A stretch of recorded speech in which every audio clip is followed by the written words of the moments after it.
STV ఈ రోజు మనతో పాటు ఎంఏ ఆస్ట్రాలజీ నాగశాస్త్ర నిపుణులు బ్రహ్మశ్రీ పంగులూరు వెంకటేశ్వర శర్మ గారు ఉన్నారు. వారితో మాట్లాడి మనకున్న సందేహాలను నివృత్తి చేసుకుందాం. నమస్కారం గురుగారు. గురుగారు, పూజ గదిలో ఉండవలసిన వస్తువులేంటి, ఉండకూడని వస్తువులేంటి?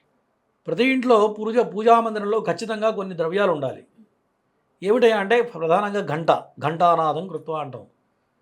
గంట ఉండాలి. తర్వాత శంఖం ఉండాలి. దాంతోపాటు ప్రధానంగా మరి ఏకహారతి అనేది ప్రధానంగా ఉండాలి. దాంట్లో దక్షిణామృత శంఖం అని ఇంకొకటి ఉంటుంది. అంటే దక్షిణామృత శంఖం లక్ష్మీప్రదం. ఊదే శంఖం వేరు, దక్షిణామృత శంఖం వేరు, ఈ రెండు ఉండాలి. దాంతోపాటు ఏనుగులు ఖచ్చితంగా ఉండాలి. దాంతోపాటు కలశం ఒకటి ప్రధానంగా ఇంట్లో పెట్టుకోవాలి. ఇవి కనుక ఉండి నిత్యార్చన చేసినట్లయితే ఖచ్చితంగా లక్ష్మి వచ్చి ఇంట్లో కూర్చుంటుంది. అందులో సందేహం లేదు.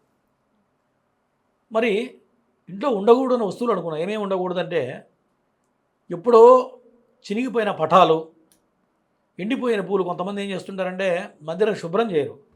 ఆ మూల కొన్ని పూల రెక్కలు, ఈ మూల కొన్ని పూల రెక్కలు, అంతకుముందు ఎప్పుడో పూలు, ఇట్లా పక్కకు పడేస్తుంటారు. అటువంటివి ఉండకూడదు. విడిచిన బట్టలు, వాడని వస్తువులు ఉండకూడదు. ఇప్పుడు మనం 10 రకాల జతల బట్టలు కొనుక్కున్నాం అనుకోండి, మనం వాడని వస్త్రాలు కొన్ని ఉంటాయి. అని బయట పడే బుద్ధి కాదు, ఎవరికి ఇవ్వబుద్ధి కాదు, మళ్ళీ సేమ్ టైం మనం వేసుకోం కూడా. అటువంటివి ఉంటే కూడా కలిసి రాదు. నువ్వు 4 ప్యాంట్లు కొన్నావంటే పాతవి తీసేవాడికి దానం చేసేయాలి. ఇట్లా పనికిరాని వస్తువులు కొన్ని ఉంటాయి. చూడండి, చాలా ఇళ్లలో స్టోర్ రూమ్లో చెత్తంతా రూమ్ నిండిపోయి ఉంటుంది. వాడు బయటికి పడేయడు, దాన్ని వాడుకోడు, ఎవరికి దానం చేయడు. ఇట్లాంటివి కనుక ఉన్నట్లయితే దరిద్ర దేవత వచ్చి ఇంట్లో కూర్చుంటుంది.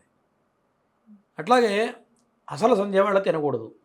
3 సమయాల్లో తినకూడదు. తెల్లవారుజామున సూర్యోదయం ముందు తినకూడదు, సూర్యోదయం అయ్యేటప్పుడు తినకూడదు, తర్వాత సూర్యాస్తమయంలో తినకూడదు. ఇవాళ రేపు చూడండి, చాలామంది సూర్యాస్తమయంలో పానీపూరి తింటాం. కరెక్ట్గా వెళ్ళి పానీపూరి బజ్జీలు తినేవాళ్ళు ఉన్నారు కొంతమంది.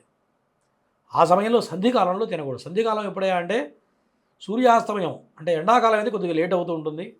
మళ్ళీ చలికాలం అంటే 5 గంటల నుంచి 6 గంటల లోపల ఉంటుంది. ఎండాకాలం అంటే 5:30 నుంచి 7 గంటల వరకు సంధికాలం ఉంటుంది. ఈ సమయంలో తినకూడదు. ఇటువంటి నియమాలు పాటిస్తే దరిద్ర దేవత దూరం అవుతుంది. ధన్యవాదాలు గురుగారు. నమస్తే.